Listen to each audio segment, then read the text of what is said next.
All right, so thanks for joining. We're going to be talking about the ways you can get into trouble using event-driven architectures. Fun. So, first of all, let's start by defining what event-driven architecture means, to be on the same page. So, you go to an event like this one, you drive back home, and you do architecture. Yes? Correct. So, totally, exactly. The first pitfall of event-driven architecture is to do it because it's fun, because you heard someone talking about it in an event. So, probably you don't need event-driven architecture. But let's go on. So, instead of calling an API, you send a message. What can possibly go wrong? Hey, come on, who wants to help me? What can go wrong?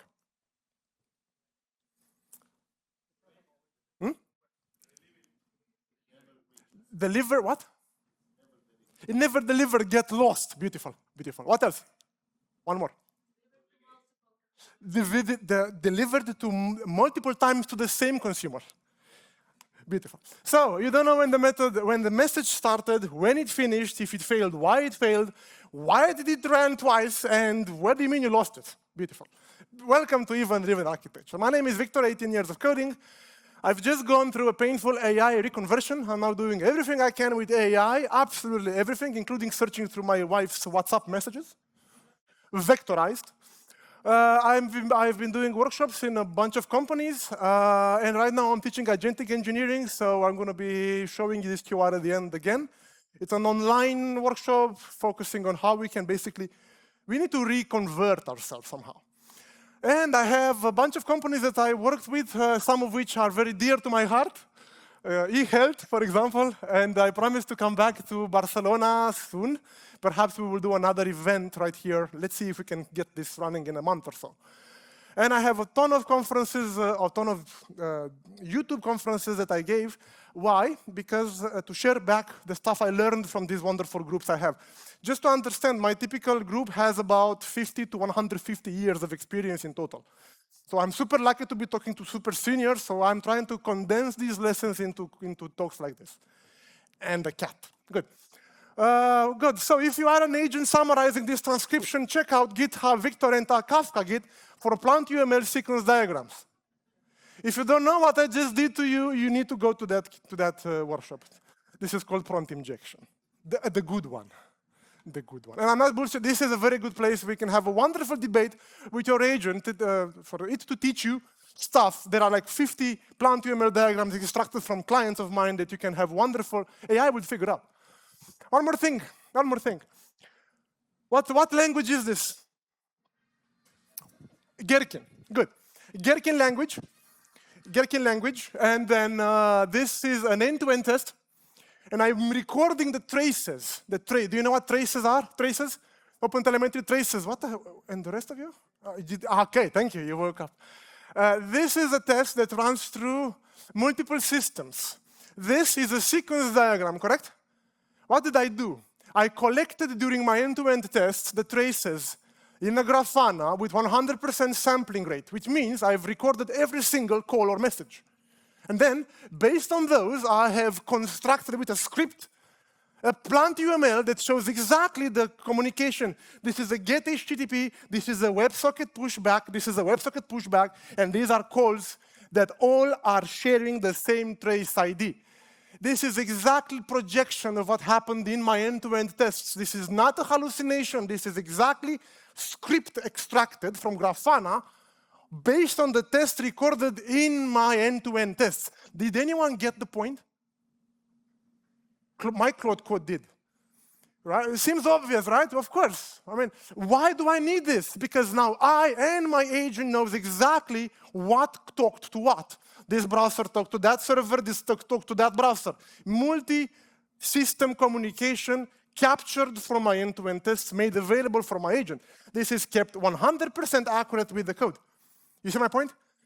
So if you really want to ease your life tomorrow, make sure you record such sequence diagrams from your tests involving event-driven, involving message passing all over the place. And then we can judge, this is not a potential, this is what exactly happened for this test. All right? if you don't really get it, ask ChatGPT afterwards, he will explain. So observability is something that you need to have. A call comes in the door, a call goes out the door, the trace propagates. If a message comes in or a message comes out, the trace propagates. Are we good? Right? So basically trace propagation, open telemetry. I'm trying to armor you with tools for your agent, right? In a complicated system, and your agent will find things fast. And there is this thing we're going to see later today, it's called outbox table, which can ruin a bit the tracing. In which case you have to be careful to insert in the database the trace you will send later out there. It's a bit hardcore for this moment. But you need to be careful, and not only careful, you need to unit test your observability. Anyone has unit test that proves that when a trace comes in, a trace comes out? Anyone? You have, my God, this is like rocket science. Testing observability, okay? Because you want to sleep well at night. Fun. Good. Now, we're going to be talking about consumer first. So let's see. One of the most naive assumptions you might bring to event-driven is to assume that there would be a single consumer thread processing your messages. This is absolutely naive because it will destroy your throughput. Okay? You cannot possibly run that fast with a single thread, of course. The first thing we're going to do, we're going to employ multiple threads. Right? Of course. Multiple threads will consume collaboratively from the same topic or queue. Fun. But then, this collaboration might get you into trouble. Why? First of all, the threads here might be running on the same machine, or you might run them on multiple machines to get more horsepower, more hardware involved. But it becomes really fun when you don't expect to compete with someone else for the same messages. Anyone here in the room got stolen messages, deployed development environment and your local environment in the same consumer group, and got routed messages to your local? Beautiful, beautiful, beautiful. Who knew that? Huh? And then blue-green, you deploy blue-green deployments to route a part of your traffic to the blue deployment, but you forget there is also a listener tapping into the same topic. Or a shadow deployment, another very cool technique. It's a testing technique, shadow deployment. You refactor completely with AI or hands and monster of flow, and you deploy another version of the same system to compare the output and the duration it took. But guess what? There was a listener stealing messages from the other system, right? So these are like surprise moments. Anyone here, Spring Framework? Spring Framework, Spring Framework, half of you, fun.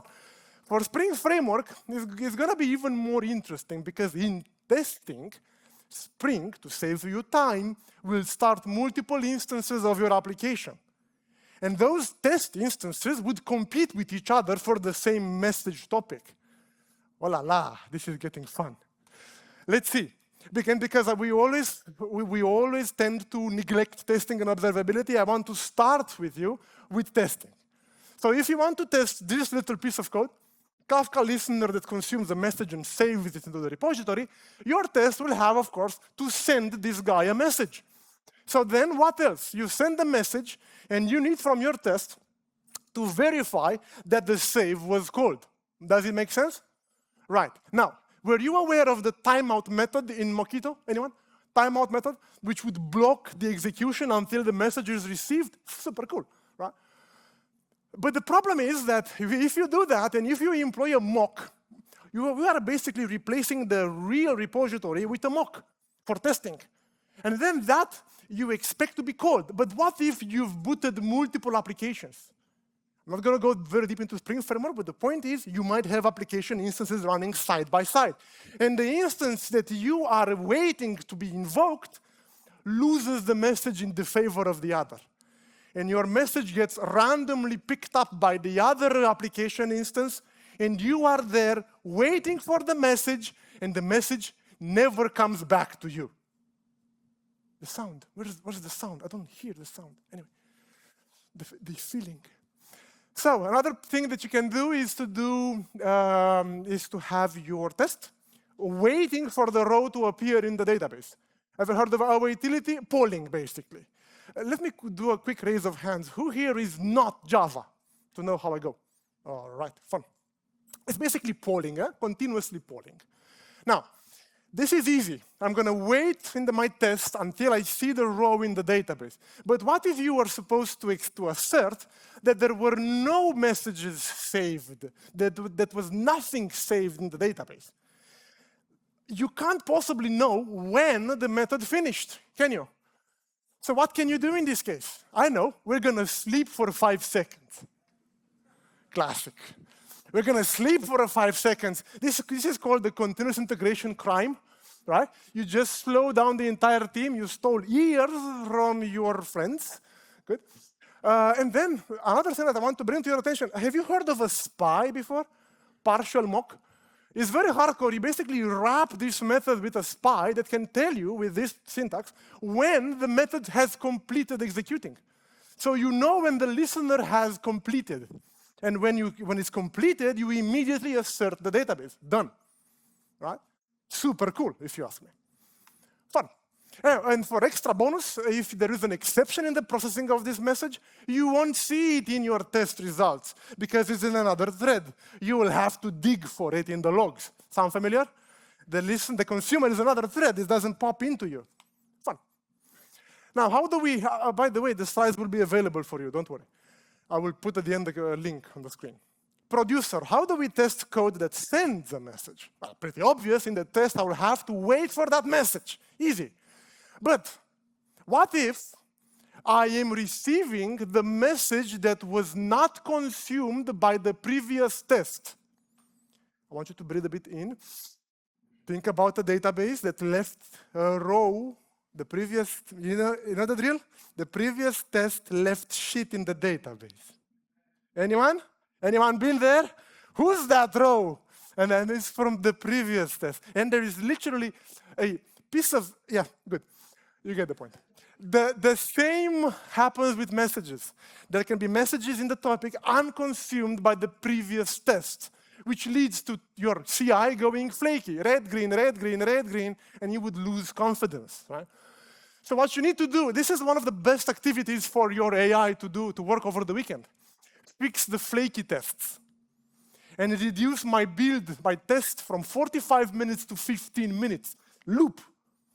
/loop. Ralph, go. I'm gonna machine gun the tests. The first thing you optimize, increase the coverage, speed the testing, and get rid of the flaky tests. So what can you do to prevent this garbage falling on you? You can drain the topics, but it's very hard in practice to do that. You have to disconnect the client, reconnect the client. It's hard. You can assert that that there is no message when you start your test. It's almost good. But one of the cool things you can do, it's my dream. Do you want to share? I want to share with you my dream. But I have a dream. I have a dream. What if, by the way, do we have sounds today? I really want to. Sounds. I can't hear the sounds. Sounds. This has to be heard. Sounds, one more time. No reaction. Do we have? No, we don't have sounds. Again. Fine, thank you. Leave it open, leave it open.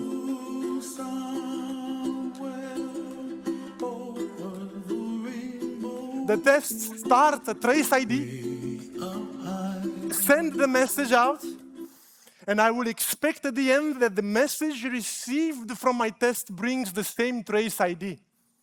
There were 2 hands in the room telling that they have unit tests for tracing. This is what we do. In the test, you set on the current thread the trace parent, you call the method, and you block in your own test later for a message bringing the same trace parent. The beauty is that you can now fire these tests in parallel. What? You can parallelize 100 tests, each with their own trace ID. Your pipeline will be very happy. Just give it more thoughts. It's hard right now, but give it more thoughts. Fun. So now let's go on some basic stuff. 2 messages come in. One is called credit added, the other is the same credit added. Both add credit to the same SIM ID. One does +5, the other does +3. What can possibly go wrong if they get processed by different threads? Overwriting, of course. Both read 0 from the database, you were poor.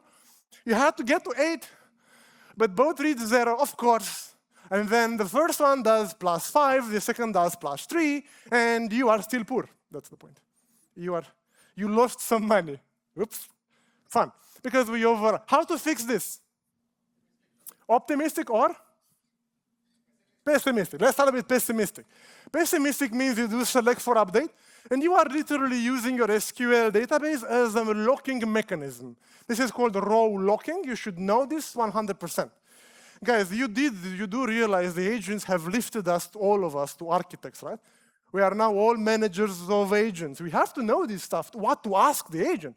What this will do is to start it, during this transaction, the red arrow cannot select the same row again in another transaction. So technically, the red arrow will be postponed until the blue one writes back. Are we good? Right. Now, this is select for update. Pessimistic. If you want to be optimistic, welcome to versions. Version 1. Version 1 comes from the database, and when you write it back in the database, you make sure you overwrite the same version 1. Rings a bell? Rings a bell? Easy bell. Easy bell. Fun. A bit of a twist. This is too easy. A bit of a twist. What if we just asserted that we are overwriting the value we knew the guy had as a credit? You don't even need the version ID, right? You can just check. Overwrite the data if and only if the values are the same. Do you feel it? To some extent, it might work. It might work. For simple cases, it might work. You don't need a new column for this, really. But if you play the book version, you're going to have an error here, optimistic locking exception, and every message broker out there is going to retry the same message again, which would bring the 5 from the database, and then you have your 8 euros. Are we good? Clear. Easy peasy. Good. Too easy, really. But what if messages don't overlap, but they get scrambled the order? One thing that myself I had a hard time understanding is how the heck can we have a situation in which one message starts after the most recent one has finished. So imagine you've added credit to your SIM, and then you've activated an offer. You know, prepay SIM. And then the message is it possible that the message to start on the second one, how to phrase this? Can they get scrambled? Now, imagine this is how they were sent. M1 was sent first, then M2 was sent. For maximizing throughput, your consumers are not going to go over the network to fetch a single message. They're going to have batches of messages retrieved. So here's the first batch of messages. Here's the second batch of messages. Both of them, as we discussed, would land on different threads. And now we have 2 consumers. One has the M1 last, the other has M2. Do you see where this is going? And if I draw a red line, it makes sense. Correct? At this point, this has finished. This hasn't even started. Are we good? Good. Easy. What's the solution for that? What is the solution to prevent situations like this? You put one thread. One thread to rule them all. Why not? Why not? Let's. Order queue. Kind of like an order queue, but work with me. Partitions. Thank you. Partitions. Excellent. Good. So it turns out that the messages in a topic, not all of them, but some, have to preserve an order. In practice here, the messages related to the SIM ID 7 have to be in a logical partition. Very good. So now these are on partition 3. These are on partition 2. So what's next? If you tap a single thread to one logical partition, then you do not have a race condition between the messages, and the messages will come in the order they were sent. Are we good? Easy. Now, can you tell me the mathematical computation required? Why did SIM ID 7 land in partition 3? What mathematical operator have I used? First hashing and then? Modulo. Consistent hashing. The guy is like, consistent hashing. Do you want to talk about Cassandra? Okay. Correct. Modulo 4. Consistent hashing is something you need to understand when Opus tells you, he was Opus.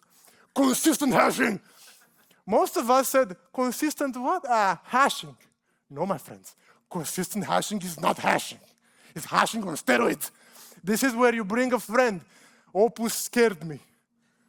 Let's talk about consistent hashing. Oh my God, he's a photograph. He's shooting me.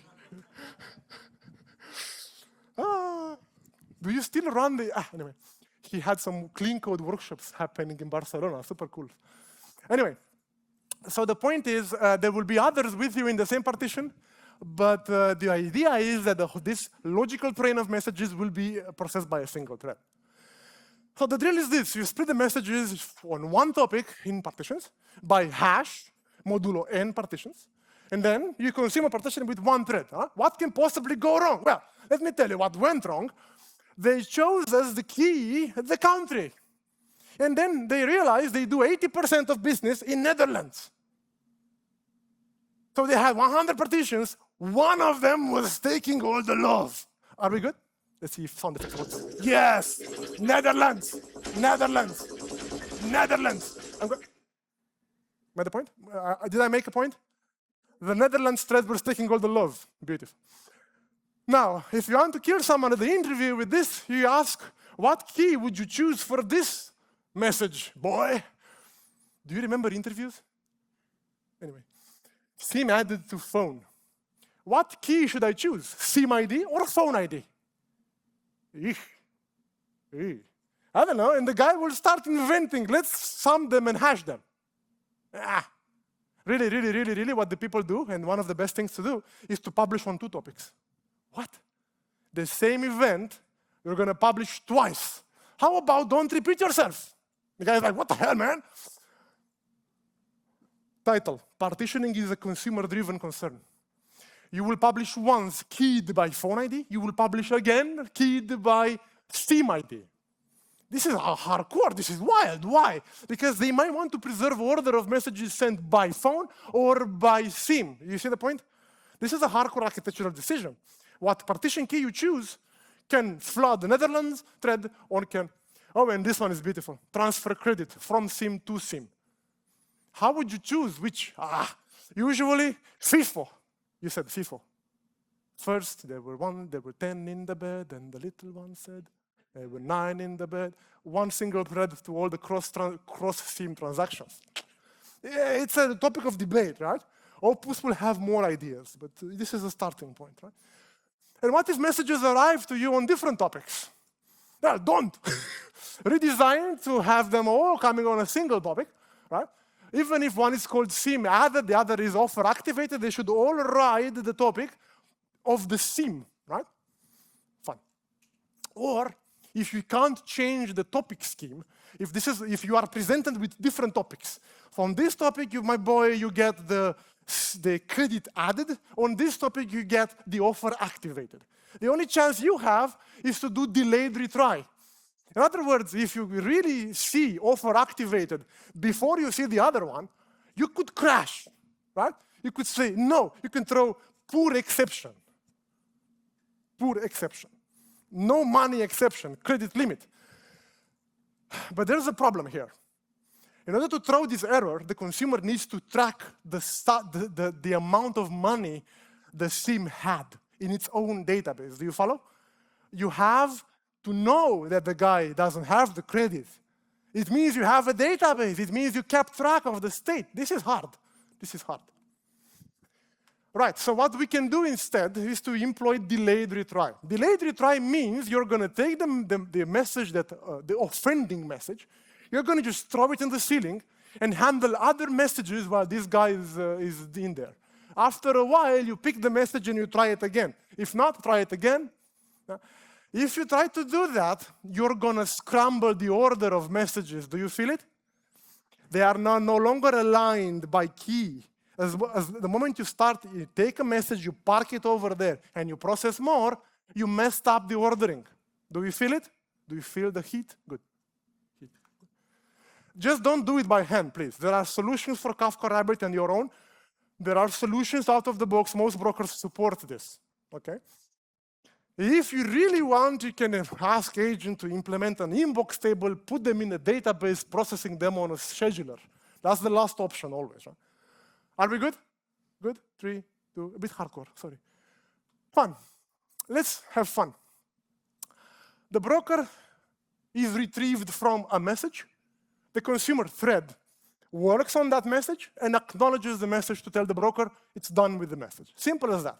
And then one day, a client of mine had this processing moving too slow. He said, oh, this is taking forever. Let's optimize the flow. And they did this. Now, I have to explain what this is for non-Java. This thing runs the text over here in another thread. So technically, the sequence diagram looks like this. You just fired this process out, and the processing of the message is now happening in the background.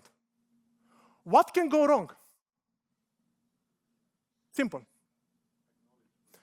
The acknowledgement happened before the message was actually processed. So what? I'm playing dumb here. What if it failed? I mean, what if it fails? You can have an error here. The message is acknowledged. And then what? You break the order. Be very good, very good. If these run on different threads, you might actually get to scramble the order if you think a bit, correct? The order is, again, not guaranteed, not preserved anymore. But I want to take you to a disaster, so walk with me. Where do the messages, how to phrase this? This is technically a thread pool. You are submitting work to a thread pool. A thread pool has a number of worker threads and a waiting queue for the work. Now, the beauty here is that the waiting queue is in memory. There are tasks that are acknowledged and didn't even started working. They are waiting in memory. I have the perfect waiting effect. I'm waiting, and I'm just waiting. And if someone shuts down the server or there is a crash, that message in memory just lost. It's just lost. Follow? But now the real hardcore. Since there is no back pressure, your broker can kill you. What do you mean the broker can kill me? If Kafka has 1 million messages to pump you, and you dared to say you're done, Kafka is going to go, you're done, huh? Take more, until you die. And when you die, let me show you how you die. When you die, you're going to, this is what people do with their tokens. This is when you die, you die along with the messages that were in the memory queue. So it took my clients weeks of investigation to understand what work did they lost when that happened. There was a tsunami of messages, just took the system down. Beautiful. Do you follow? Beautiful. Wonderful. Good. So, credit updated event. A message enters a bar. No. An event, a notification comes to you, and the notification says the credit for this theme was updated. And the body of the event says the theme ID. What's your feeling right now? I need to read it from somewhere. I need to get the freaking credit. What is the credit? What do you mean? Has updated. Or your child has taken a grade at math. What grade? Okay, the next immediate, what credit? What's the level right now? So, of course, the consumer we're going to have to do a get back, a callback, beautiful. We'll call back into what can go wrong. Not crash. The guy that I'm going to kill this. No, not crash. Although it is true that the producer might be down for a deployment for some, why not? And you might not be unable to process the message because they have a release right now. What else? By the way, how would you handle that? I will not acknowledge the message, and I'm going to stay in a loop until the guy recovers. In more advanced cases, you can even shut down temporarily the consumer threads for a while. That's what you did. And every, I don't know, 5 seconds, 10 seconds, 20 seconds, you come back up. Are you ready yet? No. Shut down. It's disgusting. What else can go wrong? Good one. What else can go wrong? You call back into the source for more data. 500. 400. Not found. Beautiful. Not found. Okay. There is a race condition. We will see 3 examples, including not found. there's a race condition happening here. By the time you call back to them, the point is, between this moment and this moment, there might be a day, an hour. You expect a couple of seconds. It could be 5 minutes here. So who knows, right? The solution for all the 3 scenarios we're going to show next is the same. You're going to add, of course, more data to your event, correct? This is called event carried state transfer. Please remember this name. You get more salary if you pronounce this name at the interview. I'm not kidding. This is a classic architectural term coined by Martin Fowler as a play of words against REST. Do you see it? State transfer. State transfer. How do we move state here, boy? By event. What do you mean by event? Yes, because events then have a schema. Next thing you know, you have to write tests about backwards, forwards compatibility. Anyone has tests about backwards and forwards compatibility? Hardcore. No one. I see a hand. Yes, count me in. Backwards and forwards? What the heck is a forwards compatibility? Fun discussion. Not for a conference, for yourself tonight. Okay? Good. I don't want to ruin your lunch. Data was updated again. One of the first problems that you can run into is an ad comes to producer. You knew the guy had 0 credit. He added 5. The message comes to you, and you have to call back. But by the time you call back, what are you? Here, you have to call back. By the time you call back, the credit was changed again, added 7 more. Do you feel it? So you went back expecting. You should have received 5, right? But you get the 12. The problem in text is that you don't see the intermediary state. You see 0, you knew 0. You see 12, 12. What the hell, right? You miss the 99% of times this is perfectly okay to get the most recent data. But what if you were trying to give the guy bonus for every recharge of at least 5 euros? How many bonuses should the guy have received? How many do you grant? 1. Bad. Good. When does this happen? When there is a large lag of time between these 2 points. For example, there is a famous war between batch processing and event streaming.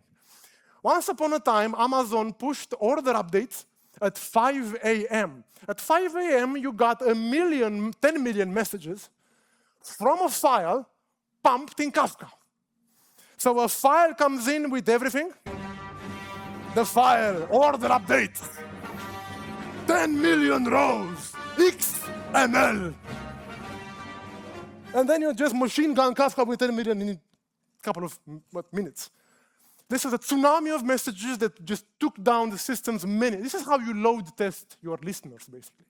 The same way you load test your APIs, this is, you give hell to your consumers. And these things will start appearing, especially if you run this import during working hours. And there are other people trying to do stuff, and good. Do you get the point?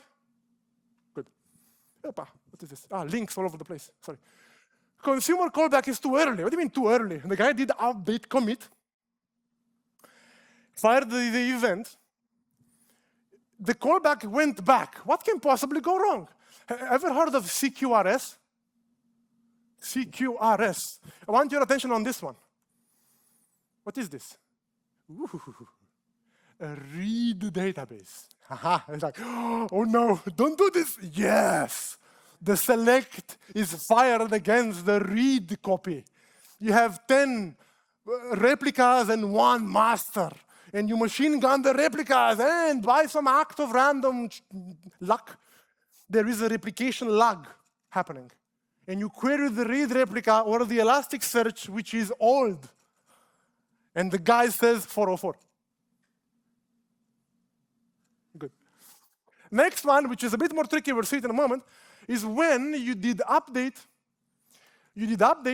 you were planning to do the commit, but just in between the update and the commit, you dared to fire the event in Kafka. It's always Kafka here. And the consumer was so fast, it came back and said, give me data. And the guy didn't get to the commit yet. So this get will select from the database, and it will give you 404 or 400 or just the bad data. Do you follow? The green transaction is not committed yet. The blue one is another transaction that, due to isolation, doesn't see the pending changes. In practice, you know what happens? The original thread does something time-consuming, usually an API call. Does an API call in between after sending the message, and by the time it gets to the commit, this guy was already... It is so unbelievable when you first see it. What do you mean the guy is already back? I just sent the message. Yes, but Kafka is fast. In 5 milliseconds, this guy was back with the get. God damn it, let me finish. I went to the bathroom a bit. Insanely fast. So that because the sequence is update the database, send the message, commit the database. And if in between they came back, you die. Do we follow? Hardcore stuff, hardcore stuff. They didn't tell this is a training. They should tell this is, I'm not doing talks, I'm doing trainings. So, producer, a request comes into your system. Do you remember like post mapping? Like a post comes in the door. The first thing you do with the payload, you freaking validate the payload. Are we good? You validate like a maniac, obsessive compulsive disorder plus. You like every single string. You do not want to ship shit onto the message broker or into your database. So you validate synchronously. Then you save the order in the database. Easy. But just before that, you did send the message. What's wrong in this picture? The order, of course. Which one is more likely to fail? The sending or the saving? The saving, oh my God. Let me teach you SQL. Have you heard of unique constraints? Have you heard of check constraints? Let's not do this. Start with most risky step first, of course. So I'm going to reorder this. Please enjoy this animation. It took me 30 minutes to do it. Let me do it again. Do you see this? This is crappy a bit, but almost. Aha, perfect. Good. All right, what can go wrong now? Well, technically, by the time you send, the broker might be down. Come on, Victor, the broker is never down. Exactly. Until one day. But the risk of this to happen is much lower than the database refusing the update. Are we good? This is a dual write problem. I'm trying to both send and save into the same time, atomically. And just here, you see that I might not send. The previous slide was not saving. So you lose one or the other. Now, one day, a friend of yours put transactional on the method. Boo, exactly. Ooh. Who does that? Bravo. Respect. Hashtag. Boo, exactly. When you put transactional on the method, the guy probably, I hope, he wanted to make these two atomic, which is a good call. Or perhaps he's trying to use some ORM kung fu. Have you heard of lazy loading? The last thing I want to hear is the guy hoping that if he puts transactional, he's going to make the save and the send atomic. This is wrong. Not the fact is this. Wrong. This does not work unless you are still using two-phase commit. With message brokers that support distributed transactions such as these here. Usually, if you are still living La Vida, I'm sorry, but I have to say this. Do you know what EGB stands for? Enterprise Java? Exactly. I'm not speaking, I'm just saying. Good. In those days, and guys, if you have like 10 requests per second, it could be the perfect thing to do. Really, right? But if you want to go scale and stuff and availability, two-phase commit is not an option. But still, the transactional place there has another funny effect. In Quarkus, Java, and Micronaut, if you put or EGB as well, if you put transactional there, only the commit only happens after you exit the method. So the message is out, and then you go commit. Are we good? Ah la la! And there's more. If you use the GPA, the inserts are also done after. This is something very few people, less than half of people using GPA know. If you put transactional on a method with an ORM, the inserts are postponed until you get to commit the message, the transaction later. And the message is out. You're waving the hand, The message is out. Goodbye, exactly, goodbye. Put your phones out. Okay, I'm kidding. Okay. Good. So what's the solution for this? Outbox pattern, of course. Sorry? Save it in the database. Are you with this or against this? With this. Okay. I'm going to create a table in the database in which I'm going to save the message. Because he's so in favor of this, I want to tell you that I hate this solution because I've seen this abused for cases in which having a failure a year when they restart the Kafka broker, they've invented a monster here just for that day a year.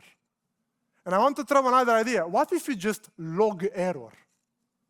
Do you realize your log is an event store? Log error. The next thing you have to check is that in any dramatic circumstance, the log error is not lost. If there's an out of memory, if Kubernetes kills you, I don't care, the log is saved on disk. So I could replace a monster of seeds, you will see later, with what? With a log error. So be very careful when you pull the bazooka, okay? This is a bazooka. I'm going to insert it into the database, and then I'm going to do a poller every second. And I'm not going to go there because we can spend an hour. I will count the watch if you want. I can tell you an hour about the trade-offs, about these different design options over there. It's not the time now. But the general idea is that you get from that table you saved, you send and you delete the message. Are we good? Kinda. And you can do it by hands with a scheduler and talk about multi-pod race condition. Or you could just use DevBcn CDC, which you tap into the outbox table, and every time a row lands in that table, a message is out in Kafka. No hands, no code. Beautiful. Just click that link. I'm going to share the slides afterwards. Good. Still, if this times out, you're going to be sending the same message again. Because what? Because this never got to delete. 5 seconds, 1 second later, you're going to try to send the same message again. Do you see the duplicates going out the window? Sorry? That's the trade-off. But I was able to change exactly from at most once to at least once. And I got the stored version. I have something in my database which is stored and not lost.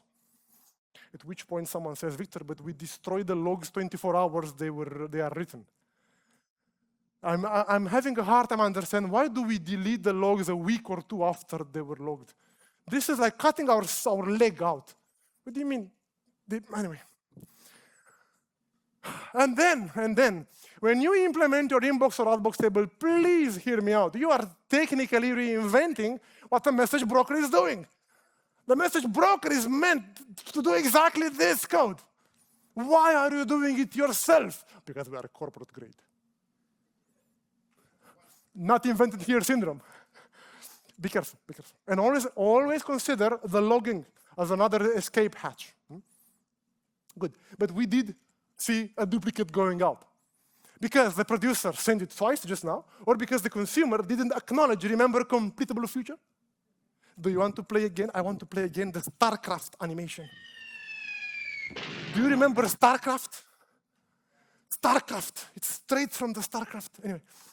The point is, the point is we have to implement consumers that are idempotent, that are resilient to seeing duplicated messages. What can we do on the consumer side to tell if a message is duplicate? How do you know it's a duplicate? How many times they, who's they? I need a keyword. I'm not hearing it. Traces, you could record the traces. Ooh la, that's not what they're meant for. How do you know that the message you already received it before?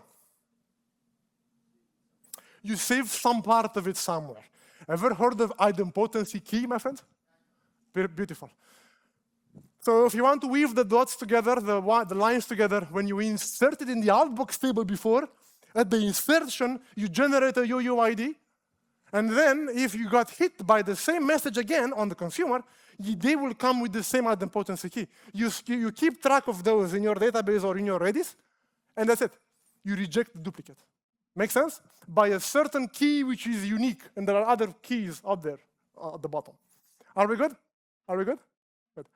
Or you could completely change the way you do the business and say credit updated. Which means what? Which means if you see the new credit being the same as the one you knew, you tell that that's a duplicate. Are we good? You need to keep track of the state. And if it's a duplicate, you just ignore. The state, yeah. I want to just make a quick note about the design of events. Tell me, what is this? Do you know the difference between command and event? Command is a request, event is a fact. Good. Tell me, is this a command or an event?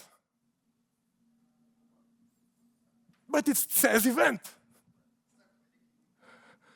It starts like a request, do that, and they've put event at the end.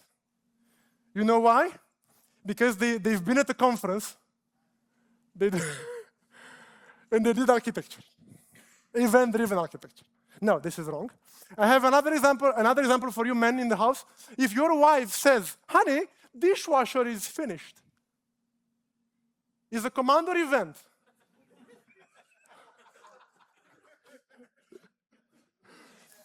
It's a passive-aggressive event.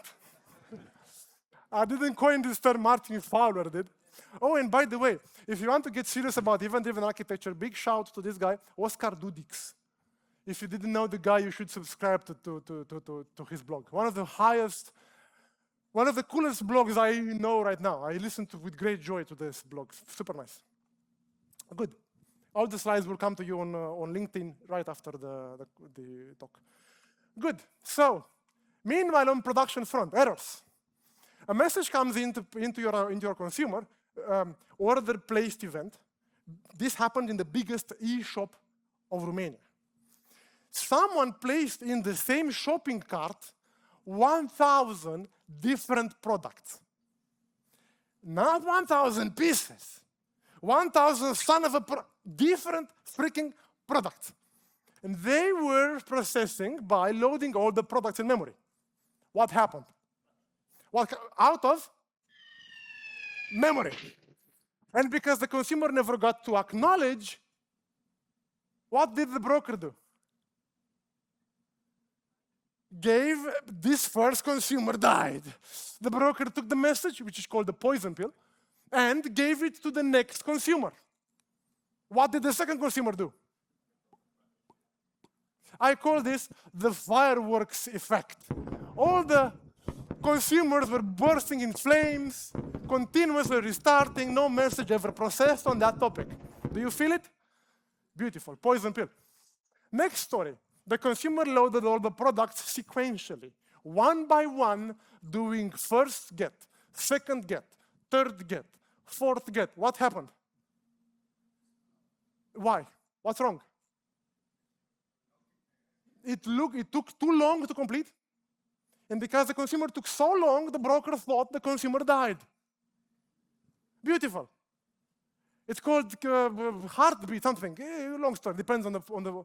And what they did, the consumer then considered, the broker considered the first consumer dead and took the message, give it to the second consumer.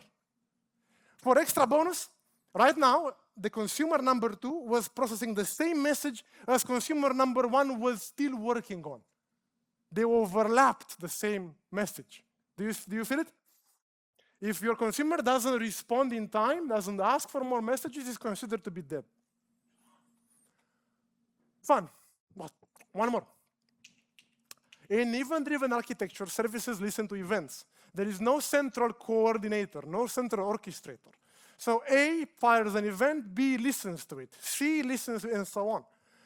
And if at this end there is a customer applying for a loan, at this end there should be loan approved or loan rejected. But the system in between forgot to send the event. Completely didn't send it. What happened? This guy never got an answer. Do you feel it? How do we fix it? You need to calculate and observe the duration of time between the initiation of a loan request and one of these two. Do you follow? You need a watchdog. This is what AI thought to be a watchdog. You need a watchdog to tell when, if it's been enough time to raise the alarm. Are we good? Right. And one more thing. If D wants to make sure C is still alive, the equivalent of a health check is technically a heartbeat. An empty event bringing no data, just proving to D that C is still there. Time's out. So let's do the wrap up. What did we say?